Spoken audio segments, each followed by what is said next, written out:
প্রতিযোগিতায় এখন আমরা দুজন টিকে আছি।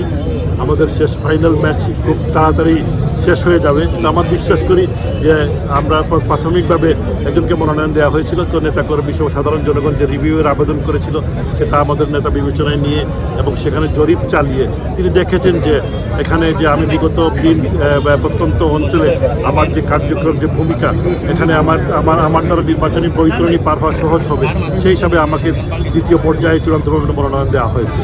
আপনি জানেন যে সিলেট 6 এমন একটি এলাকা যেখানে আমরা 10-12 জন ক্যান্ডিডেট ছিলাম যে প্রতিযোগিতায়। তো সেখানে স্বাভাবিকভাবেই এই যে সমৃদ্ধ এলাকা, এখানে সবারই কিছু না কিছু কন্ট্রিবিউশন অবদান আছে।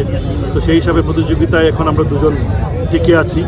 আমাদের শেষ ফাইনাল ম্যাচ খুব তাড়াতাড়ি শেষ হয়ে যাবে। তো আমার বিশ্বাস করি যে আমরা প্রাথমিকভাবে একজনকে মনোনয়ন দেওয়া হয়েছিল, তো নেতাকর্মী সহ সাধারণ জনগণ যে রিভিউয়ের আবেদন করেছিল সেটা আমাদের নেতা বিবেচনায় নিয়ে এবং সেখানে জরিপ চালিয়ে তিনি দেখেছেন যে এখানে যে আমি বিগত প্রত্যন্ত অঞ্চলে আমার যে কার্যক্রম যে ভূমিকা এখানে আমার দ্বারা নির্বাচনী বৈতরণী পার হওয়া সহজ হবে, সেই হিসাবে আমাকে দ্বিতীয় পর্যায়ে চূড়ান্তভাবে মনোনয়ন দেওয়া হয়েছে। তো আমার বিশ্বাস যে খুব তাড়াতাড়ি আমাদের নেতা এই সিটগুলো যে কয়েকটা সিটে এই কনফিউশনগুলো আছে সেটা দূর হয়ে যাবে এবং খুব দ্রুতই এর সমাধান হয়ে যাবে বলে